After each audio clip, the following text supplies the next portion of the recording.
আজকাল সম্পর্ক বাঁচিয়ে রাখার জন্য আমি কারো হাতে পায়ে ধরি না। থাকলে থাকো, না থাকলে চলে যাও। যেখানে আমার সম্মান নাই সেখানে তুমি কোনোদিনও আগ বাড়িয়ে যাও না। প্রয়োজনে সম্পর্কটাই নষ্ট করে দিব। যদি কেউ বলে যে এখানে তোমার অহংকার বেশি, হুম, আমি সেটা হতে হাজারবার রাজি, কিন্তু অসম্মান নিয়ে সেখানে থাকতে রাজি নেই।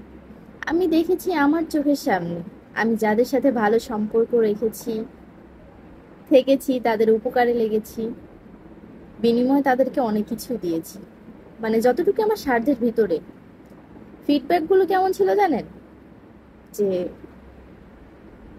পিছনে খারাপ কথা, সামনে সুনাম, মানে সামনে তোমাকে এত পরিমাণে ভালোবাসা দেখাবে যে তুমি মুগ্ধ। তুমি চিন্তাই করতে পারো না ওই ব্যক্তিটা তোমার সম্পর্কে এই কথা বলতে পারে। তো বিশ্বাস করো, যাদেরকে তুমি সব থেকে বিশ্বাস করবা সেই ব্যক্তিগুলো তোমাকে পিছন থেকে বাস দেবে, আর সামনে তোমাকে ভালোবাসা দেখাবে। তো দুমুখো সাপের থেকে একা থাকা বেটার না?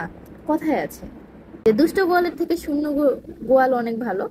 ব্যাপারটা ঠিক এরকম, যে কারোর সাথে সঙ্গ দেওয়ার জন্য হাজার জনকে দরকার নেই।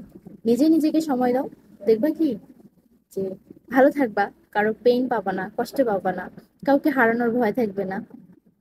তো আজকাল না আমি এটাই করি। না কোনো রিলেটিভসদের সাথে ভালো সম্পর্ক জড়াইতে চাই, না কোনো ফ্রেন্ড সার্কেল বানাইতে চাই।